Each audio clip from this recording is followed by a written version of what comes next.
أعوذ بالله من الشيطان الرجيم. بسم الله الرحمن الرحيم.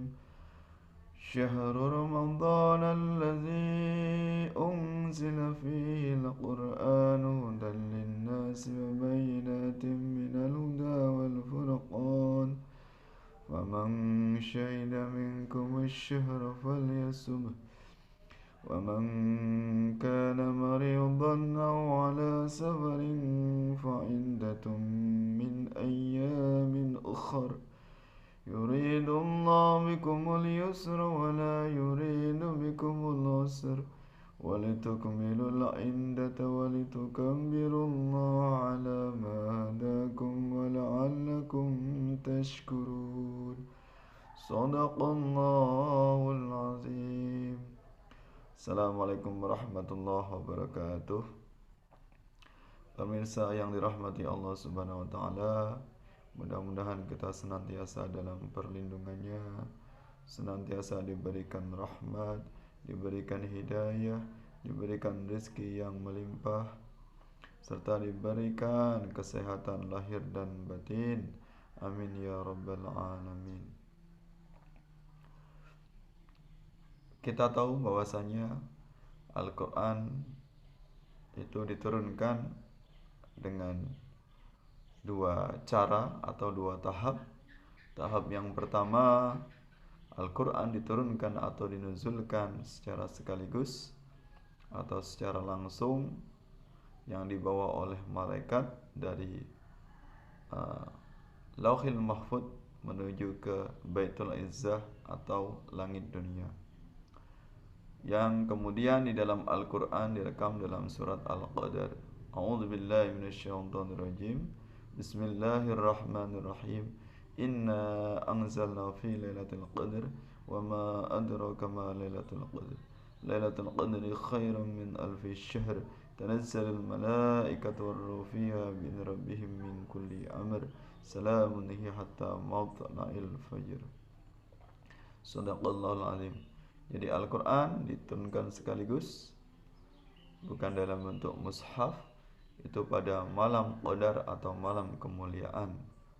Kemudian tahap yang kedua, Al-Quran diturunkan dengan cara bertahap atau berangsur-angsur selama 23 tahun, atau tepatnya 22 tahun, 2 bulan, 22 hari.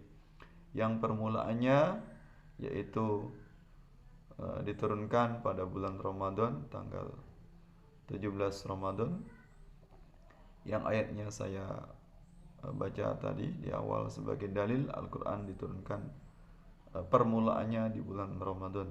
Syahrul Ramadan alladzi unzila fihi al-Quran hudan lin-nasi wa bayyinatin minal huda wal furqan, faman syahida minkum asy-syahra falyasum, wa man kana maridan aw ala safarin fa'iddatun min ayyamin ukhra, yuridullahu bikumul yusra wa la yuridu bikumul usra, wa litukmilul iddata wa litukabbirullaha ala ma hadakum wa la'allakum tashkurun. Jamaah yang dirahmati Allah Subhanahu wa taala, pada tahap kedua inilah Al-Qur'an diturunkan secara berangsur-angsur kepada Nabi kita.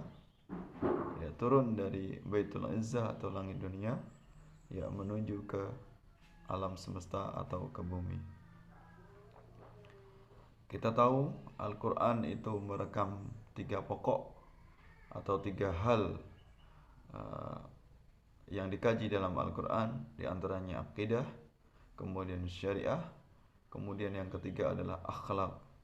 Akidah ini ayat berkaitan tentang keimanan atau ayat tentang tauhid. Kemudian ayat tentang syariah, yaitu ayat tentang rukun Islam atau syariah yang diajarkan dalam ajaran Islam. Kemudian yang ketiga adalah akhlak atau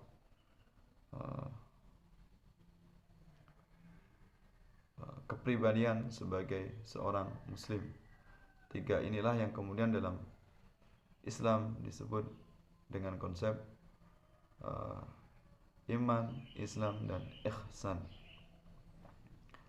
Jika iman atau tauhid berkaitan tentang akidah-akidah yang perlu dimiliki oleh setiap muslim, kemudian syariah itu berkaitan tentang praktik peribadatan, kemudian akhlak berkaitan tentang muamalah atau bagaimana hubungan antara manusia dengan manusia yang lainnya. Al-Quran diturunkan di antaranya memiliki misi sebagai rahmatan lil alamin, yaitu sebagai rahmat alam semesta. Ini dinyatakan dalam surat Al-Anbiya, "Wa ma arsalnaka illa rahmatan lil alamin." Dan tidaklah aku mengutusmu wahai Muhammad kecuali sebagai rahmat bagi alam semesta. Quran surat Al-Anbiya ayat 107. Kemudian juga Al-Quran sebagai obat dan sebagai rahmat bagi orang yang beriman. Di dalam Al-Quran disebutkan dalam surah Al-Isra ayat 84, "Wa nunazzilu minal Qur'ani ma huwa shifaa'un wa rahmatul lil mu'minin wa la yazidudz zalimina illa khasara."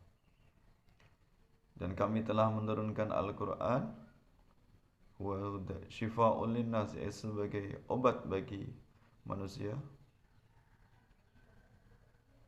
wa rahmatul lil mu'minin, yaitu sebagai rahmat bagi orang yang beriman. Ya, kemudian juga Al-Quran misi utamanya adalah sebagai pembentukan akhlak bagi setiap muslim. Dalam surat Al-Qalam atau surat Nun disebutkan, "Wa innaka la'ala khuluqin azim." Dan sesungguhnya engkau wahai Muhammad memiliki akhlak yang agung, akhlak yang mulia. Quran surat Qalam ayat 4. Jelaslah bagi kita semuanya bahwasanya Al-Quran diturunkan di muka bumi ini bukan hanya sekedar datang, bukan hanya sekedar kita baca, namun yang paling penting adalah untuk kita amalkan isi kandungan dalam kehidupan kita sehari-hari. Hendaknya kita semuanya mengamalkan misi dasar dari Al-Quran yang puncaknya adalah sebagai pembentukan akhlak bagi setiap muslim. Nah, marilah kita semuanya dalam memahami atau dalam memperingati nuzul Quran, maka perlunya kita nuzulkan Al-Quran sebagai pembentukan akhlak kita. Kita nuzulkan Al-Quran dalam perilaku kita atau perbuatan kita sehari-hari. Jangan sampai Al-Quran hanya sekedar kita baca, kemudian kita kehilangan ruh dari Al-Quran itu sebagai rahmat bagi semesta alam. Bagi setiap muslim dengan mengamalkan Al-Quran hendaknya untuk menyeimbangkan antara hablum minallah, hablum minannas, yaitu baik akidahnya, baik praktek ibadahnya, juga semakin baik hubungan antara sesama manusia. Mari kita tebarkan rahmat sebagai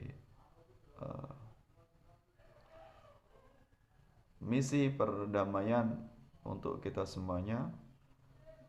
Jangan sampai kita saling bertikai, jangan sampai di antara umat Islam dan umat-umat yang lain bermusuhan, bahkan terjadi peperangan.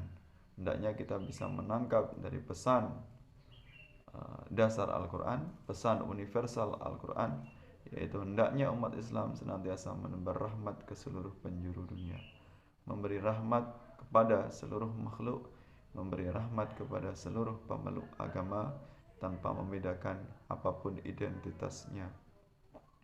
Dengan demikian, Al-Quran benar-benar membumi, benar-benar bisa menyimpai dalam perilaku atau perbuatan kita. Mudah-mudahan kita bisa diselamatkan oleh Allah dari dunia ini hingga akhirat dengan perantaraan kecintaan kita kepada Al-Quran. Kita jadikan wasilah Al-Quran sebagai syifa, sebagai obat, sebagai penyembuh penyakit lahir dan batin. Kita hilangkan segala sifat keburukan, sifat kejahatan dengan menebar rahmat Al-Quran ke dalam masyarakat kita, kepada seluruh makhluk yang ada di sekitar kita. Mudah-mudahan bermanfaat. Wallahu muwaffiq ila aqwamit thoriq. Wassalamualaikum warahmatullahi wabarakatuh.